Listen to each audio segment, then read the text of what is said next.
बैतरण नदी में आसवा प्रलयकारी बन्या जो धामनगर ब्लॉक विशेषतः हसनाबाद और अर्जुनपुर पंचायत ये दुईटी पंचायत संपूर्ण भाव बाह्य जगत विच्छिन्न होता आज चतुर्थ दिन में आसी पहुँची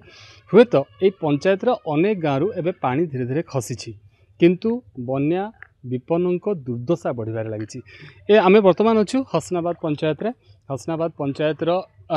ये जो गाँ रही उपर हस्तक गाँ रही ये हस्तक एबे भी देखुए गाँ मझे कौभली भाव में बन्या जल लहड़ी मारुचे पाखापाखि 1 फुट उच्चार पानी एठारे वर्तमान सुधा रही अनेक स्थान हुए तो पानी खसी जाइए किंतु बन्या विपन्न दुर्दशा बढ़िबार लगी। सीधा सड़क आम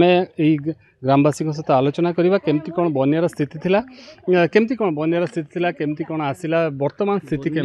स्थिति ए भलिया केबे होई नथला। आगु आमे भी पिलाटी दिन देखिथिलु हमर 19.46 भी आगु होईची 18.86 रो एते हाई फ्लड हवा एटा आमे देखि नथलु केबे एतर फर्स्ट टाइम आमे देखिलु। तापर गोटे कथा हूँ बेसिकाली जो आमर घेरीबंध गुड़ा हो गले सुदृढ़करण दी साइड हो गले आपणकर कोचिला पट बंध एपटर बैतरणी बंध पट दी पट नदी बंध सुदृढ़करण हवा दरकार घेरीबंध हवा आवश्यकता अच्छी ता सहित आम प्रशासन आउ एमएलए मंत्री मानक आम रिक्वेस्ट करूँ आम ये जो बसवास कर 2.5टा पंचायत आपणकर हसनाबाद आपणकर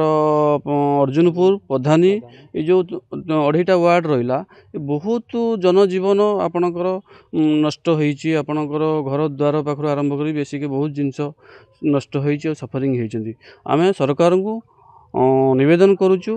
यार किछि बाट करंतु रिलीफ दबा आपणकर पैसा दबा एटा not a matter as the permanent solution. जदि कह आम 4 दिन है आपण पंचायतवासी गोटे प्रकार जलबंदी अवस्था थे तो सरकार तरफ सेमती जो प्रशासन तरफ रिलीफ कथा कहतु कौन कौन जोगे दिगला केमती कौन ना प्रशासन better then activity then collector 3 time in my village continuously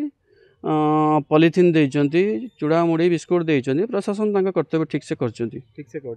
केमती कौन कहबे आपण बन्या परिस्थिति केमती कौन रहउथले कौन बन्या परिस्थिति भारी जटिल अवस्था रे थिलु एवं हस्तक उपर हस्तक मौजा आम हस्तक मौजा भितर आज 1947 भारत स्वाधीनता ठारू आज 1925 मसीहा पर्यंत आम कोचिला बैतरणी मझे बास करुँ ये जो दुख दुर्दशा आज आम मोर है 67 वर्ष 67 वर्ष जो अनुभूति कौच बन्या एभली दुर्दशा दुख कष्ट आम जीवन सारा भोग करुँ विशेष भाव में गरीब लोक जो मैंने आम गाँ गल बास करुँ आम घर भितर पेटे पानी एवं एते पानी है जे आम रोषे कर गोटे खाइबा भी पाइलुनि ए जो दुख भितर रहीचु से जगन्नाथ को भी जना आदि किसी प्रतिकार सरकार तरफ हुआ आम ये घेरीबंध हाँ आमर ये भल कम कार्य हाँ बंध गुड़िक मरामती हुआ ताहले आम बहुत उपकृत हूँ तथापि हृदानंद मल्लिक मुरलीधर जेना ठार आरंभ कर जिते सभापति मर्मन सामल पर्यंत भी आम गाँव को आसुँच सब बड़ हरकृष्ण महताब विजु पट्टनायक एवं नवीन पट्टनायक एम हसनाबाद पंचायत को आसुँच धूसुरी की आसुँच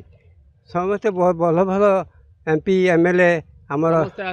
कहीं दुख शुणुना जो दुर्दशा को से दुर्दशा भोगुंट कौन कहे आम से पानी जल ये मग्न रहीचु आ कौन कर कुआर जाई आसी पारुनु बजार हाट जाई पारुनु एमती छुआ पिला नहीं कि घर जाई खंडे चाली घर फाड़ी घर रखिलु सी तो घुसुटी पड़ला आते पानी कौ वर्ष भी हुए एमती पानी है आम सब हैरान होती देखुले कौभली भाव में ग्रामवासी प्रतिक्रिया रही दीर्घ 4 दिन हम से बन्या घेर थे धीरे धीरे बन्या जल गाँव धीरे धीरे निष्कासित होबार लगी किंतु से दुख दुर्दशा बढ़िबार लगी कारण जो भली भाव में वर्ष वर्ष धरी से जो घेरी बंध विशेषतः रहा बंध गुड़िक रहा घेरी बंध स्थायी निर्माण कथा कहतु बा बंध गुड़िक सुदृढ़ीकरण जदि करा जाता ताहले ये जो 2टी बा 3टी पंचायत रही हसनाबाद कथा कहतु अर्जुनपुर कथा कहतु बा प्रधानी कथा कहतु ये सबू गुड़िक निश्चित ये सबूर जो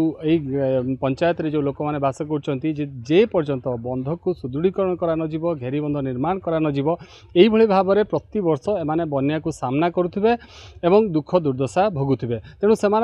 गोटे कथा रोचे जे सरकार एप्रति तुरंत ध्यान देवा दरकार जो